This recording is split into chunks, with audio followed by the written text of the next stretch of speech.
Kesalahan ngatur uang setiap usia.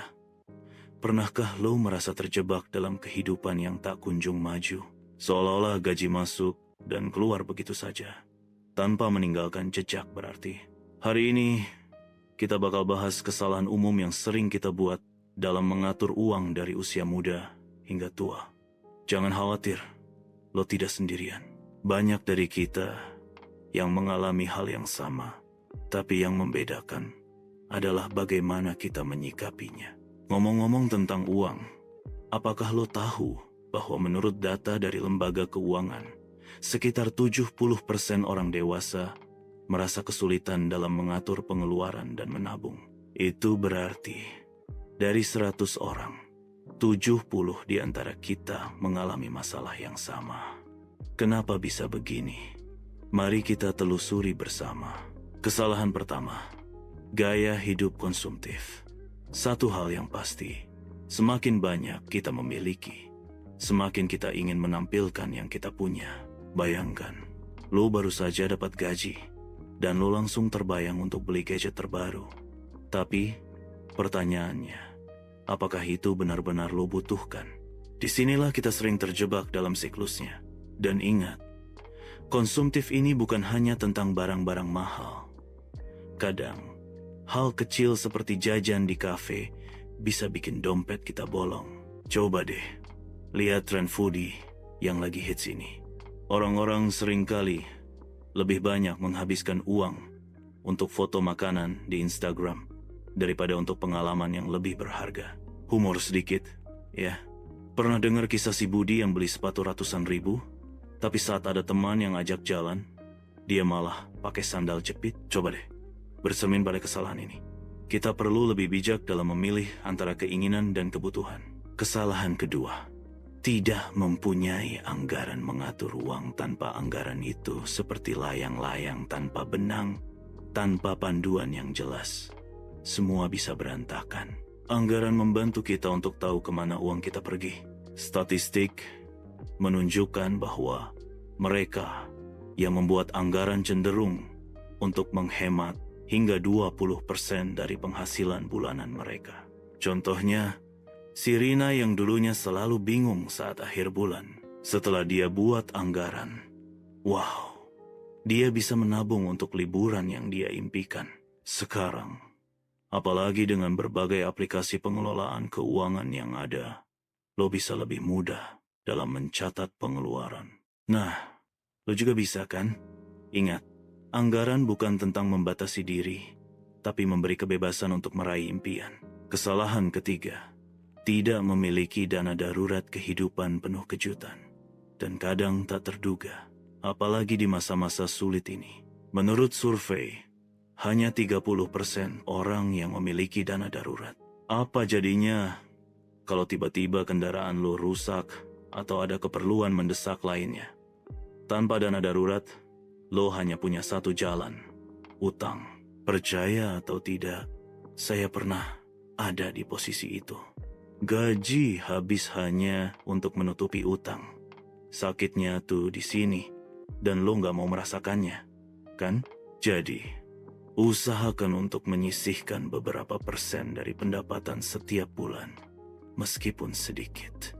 Lama-lama, dana darurat itu akan bisa menampung berbagai kejadian tak terduga.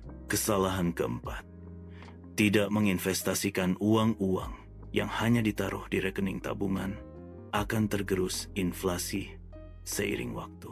Kalau lo tidak berinvestasi, lo kehilangan peluang untuk membuat uang lo bekerja untuk lo.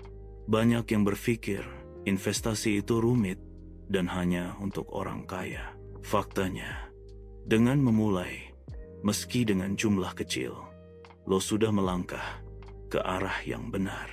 Misalnya, lo bisa mulai dengan investasi reksadana atau menyimpan uang di rekening deposito. Jangan takut untuk belajar. Ada banyak sumber belajar, termasuk aplikasi dan video online yang bisa membantu memahami investasi. Ingat, semakin cepat lo mulai berinvestasi, semakin besar potensi keuntungan yang bisa lo dapatkan di masa depan. Part 2. kesalahan yang harus dihindari.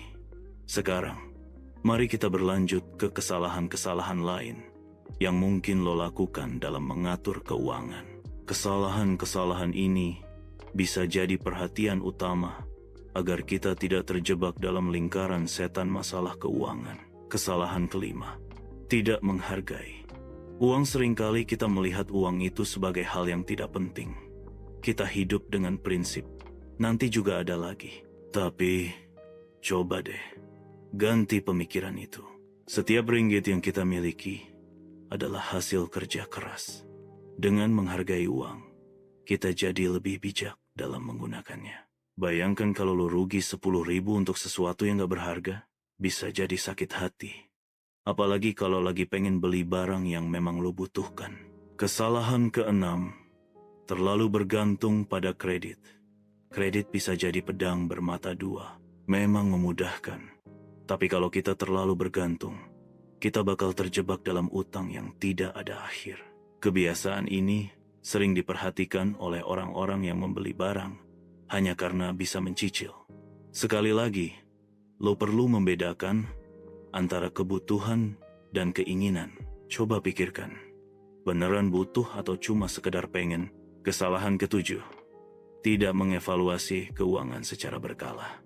Yang terakhir, banyak dari kita lupa untuk mengevaluasi keuangan secara berkala. Lakukan evaluasi setiap bulan dan lihat sampai di mana kemajuan yang sudah kita capai. Apakah anggaran yang kita buat masih relevan? Apakah ada pengeluaran yang bisa dikurangi? Menyusun rencana finansial. Kini, setelah kita membahas kesalahan, penting buat kita menyusun rencana finansial yang baik. Rencana ini akan jadi peta jalan bagi lo dalam mengatur keuangan. Pertama-tama, catat semua sumber pendapatan yang lo miliki. Setelah itu, bagi pengeluaran ke dalam beberapa kategori: kebutuhan primer, kebutuhan sekunder, dan tabungan investasi. Misalnya, lo bisa alokasikan 50% untuk kebutuhan primer, 30% untuk tabungan, dan 20% untuk hiburan. Hal ini akan membantu lo tetap dalam jalur. Rancanglah rencana keuangan yang fleksibel namun tetap disiplin. Pendidikan keuangan.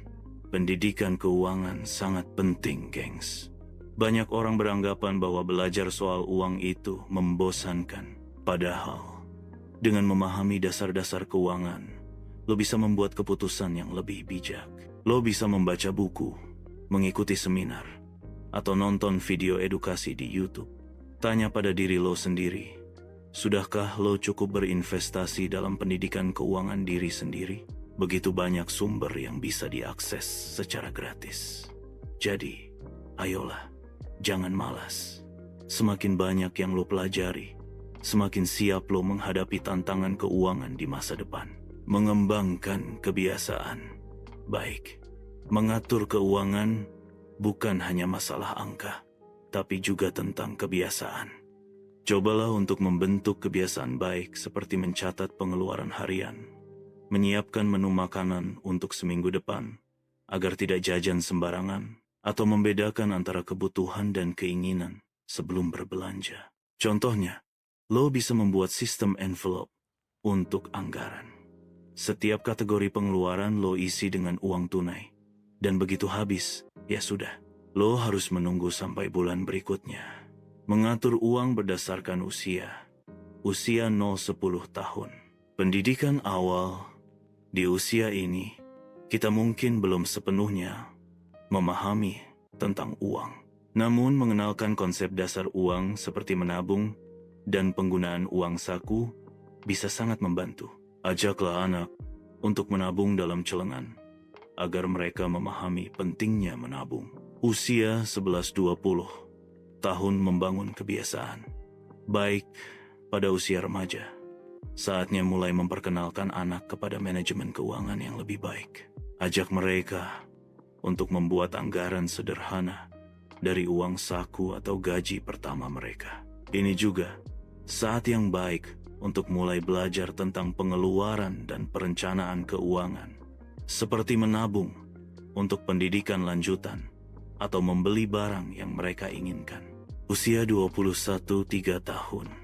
Menetapkan dasar keuangan.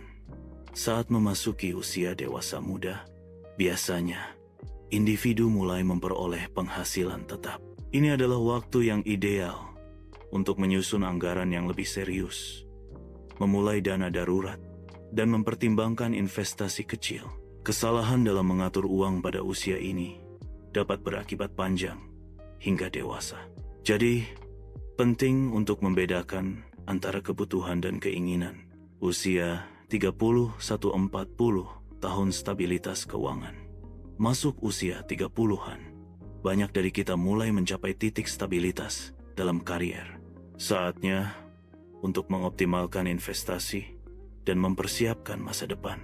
Rencanakan tabungan pendidikan untuk anak-anak dan pertimbangkan untuk membeli asuransi sebagai perlindungan keluarga. Evaluasi anggaran secara berkala untuk memastikan semuanya sesuai. Usia 40-50 tahun, mempersiapkan masa depan. Di usia ini, fokus harus lebih pada persiapan pensiun. Mulailah memperkuat investasi dan menambah simpanan untuk pensiun. Ini juga saat yang baik untuk melakukan evaluasi menyeluruh terhadap aset dan liabilitas yang dimiliki. Kesadaran tentang perlunya dana darurat dan investasi akan sangat bermanfaat. Usia 50-60 tahun memastikan keamanan finansial mendekati pensiun. Penting untuk memastikan bahwa semua rencana pensiun telah disusun dengan baik. Perhatikan pengeluaran dan gaji saat ini. Fokus pada mengurangi utang dan memaksimalkan simpanan. Pertimbangkan untuk berbagi pengetahuan tentang keuangan kepada generasi berikutnya. Usia 61 tahun ke atas mengelola pensiun. Saat memasuki masa pensiun, penting untuk mengelola pengeluaran berdasarkan pendapatan pensiun. Jangan lupa untuk mengatur anggaran yang mencakup biaya kesehatan dan kebutuhan pensiun lainnya. Pertahankan gaya hidup yang sehat agar pensiun bisa dinikmati tanpa stres finansial. Sebagai penutup, ingatlah bahwa perjalanan mengatur keuangan itu adalah panjang dan penuh liku. Tapi dengan memahami kesalahan, membina kebiasaan baik, dan membuat rencana, lo bisa maju jauh lebih cepat. Semoga pembahasan ini bermanfaat buat lo semua. Jangan lupa untuk like, subscribe, dan share video ini kepada teman-teman lo yang mungkin juga memerlukan tips ini. Sampai jumpa di video berikutnya, dan selamat mengatur uang dengan bijak.